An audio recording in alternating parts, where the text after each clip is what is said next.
Hello there, Grumpy Old Fart here. No, I'm not talking about marijuana. When I say Oklahoma pot, I'm not talking about marijuana. I'm talking about an iron pot. But back in 1912, in Oklahoma, a small iron pot was found inside a large piece of coal. So the coal was there, they broke it open, and inside there was a pot. It was found by a worker at the municipal electric plant in Thomas, Oklahoma. I got it wrote down. Let me read it. He had a chunk of coal too big to use, so he broke it with a sledgehammer. The iron pot fell out, leaving its impression, its mold, in the piece of coal. So it did come from inside the coal. It wasn't just in the bin buried under coal. It was inside a big piece. And another employee witnessed this event. So this isn't just him saying it. There's another person there. He had a witness. All right. Coal came from the mines at Wilburton, Oklahoma, and the coal in this mine is surveyed at 312 million years old. So 312 million years ago, somebody made an iron pot and dropped it, and the coal formed around it over the centuries. That's what happened. There's nothing else you can get from that. This isn't so-and-so said such and such.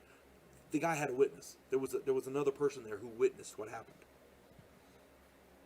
So, this isn't hearsay. It's not opinion. This is a fact. It did in fact happen. 312 million years ago, who was running around smelting ore and casting or forging iron pots, and so they could be dropped into, and laid out to be embedded in coal later. Who did that? Something is wrong with the scientific narrative.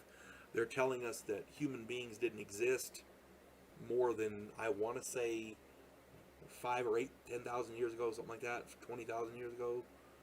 But then but they find new stuff, like for example, Gobekli Tepe, which pushes the narrative back a little bit. The dawn of man gets pushed back a little bit more. And now they find stuff like this.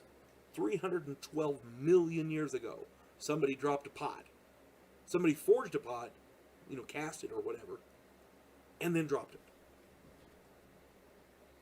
Do the math. Something's wrong. Something's seriously wrong.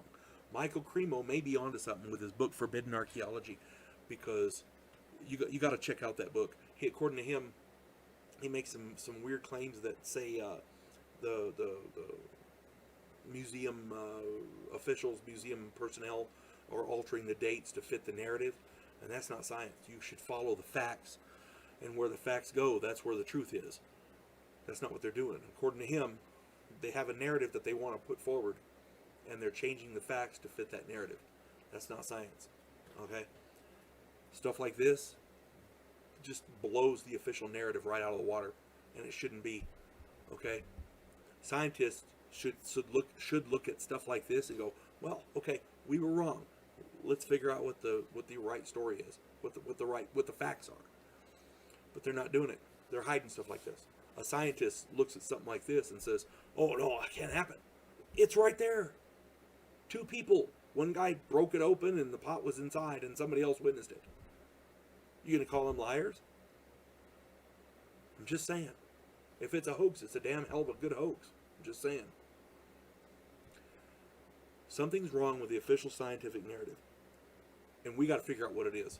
Because we're finding things that we shouldn't find. These unexplained artifacts. I happened to look at, unexplained artifacts in coal. I typed it in and a list came up.